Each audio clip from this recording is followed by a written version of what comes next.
something, and I'm going to talk to you very quickly about how to network, and we're going to wrap up in 5 minutes. I want you to look at the circles and look at the small circles within the big circles. Those will be different groups.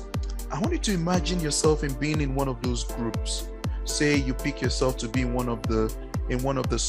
say the top right circle, and you see yourself as maybe the top of the pentagon there, and look at your network of people. You're called group members. Why?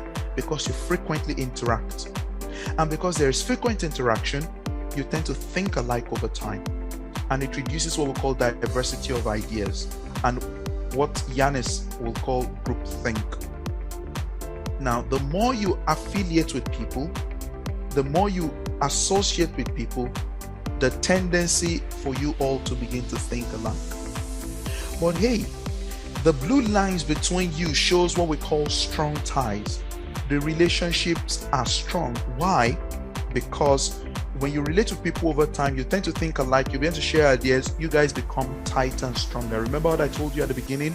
Similarities will make for comfort, differences will make for success.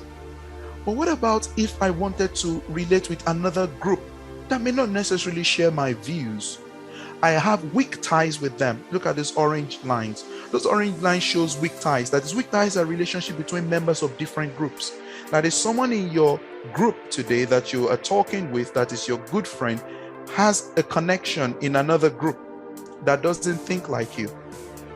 And as this rightly says, you actually don't need a lot of management to this type of relationships don't need a lot of management to stay healthy. I was reading something on Twitter yesterday when someone was responding to some criticism, and the guy put it back in plain terms and said, I don't even know you, so I don't have to respond to you. They feel like that person is not close to them enough to warrant their response.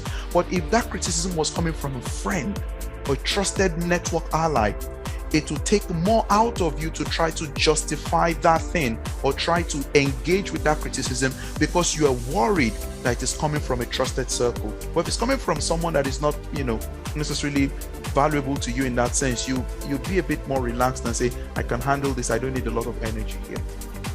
So think about this very carefully. This is what we call the strength of weak ties.